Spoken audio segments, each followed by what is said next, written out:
ಎಷ್ಟು ಎಕರೆ ಇದ್ರೆ ಏನು ಉಪಯೋಗ, ಎಷ್ಟು ಲಕ್ಷ ಪಗಾರ ಬಂದ್ರೂ ಏನು ಉಪಯೋಗ, ಖರ್ಚು ಮಾಡೋದು ಗೊತ್ತಿರ್ಲಿಕ್ಕಪ್ಪ ಅಂದ್ರೆ ಈಗ ಒಂದು ಸ್ವಲ್ಪ ಜನ ಇರ್ತಾರೆ, ಯಾವಾಗ ನೋಡಿದ್ರು ಉಳಿಸ್ಬೇಕು ಉಳಿಸ್ಬೇಕು ಉಳಿಸ್ಬೇಕು ಅಂತಿರ್ತಾರೆ.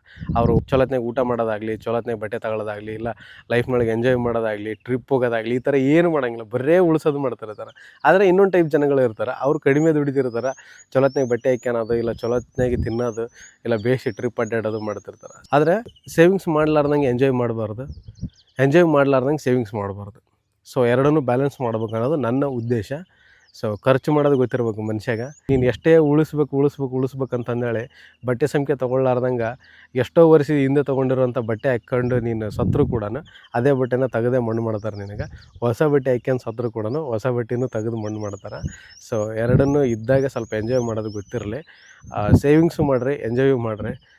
ಬರೀ ಎಂಜಾಯ್ ಮೇಲೆ ಕಾನ್ಸಂಟ್ರೇಷನ್ ಮಾಡಿ ಸೇವಿಂಗ್ಸ್ ಮಾಡೋದನ್ನ ಮರಿಬೇಡ್ರಿ. ಬರೀ ಸೇವಿಂಗ್ಸ್ ಮಾಡೋದ್ರ ಮೇಲೆ ಕಾನ್ಸಂಟ್ರೇಷನ್ ಮಾಡಿ ಎಂಜಾಯ್ ಮಾಡೋದನ್ನು ಮರಿಬೇಡ್ರಿ. ಸೊ ಎರಡನ್ನೂ ಬ್ಯಾಲೆನ್ಸ್ ಮಾಡಿರಿ. Balancing is art of living.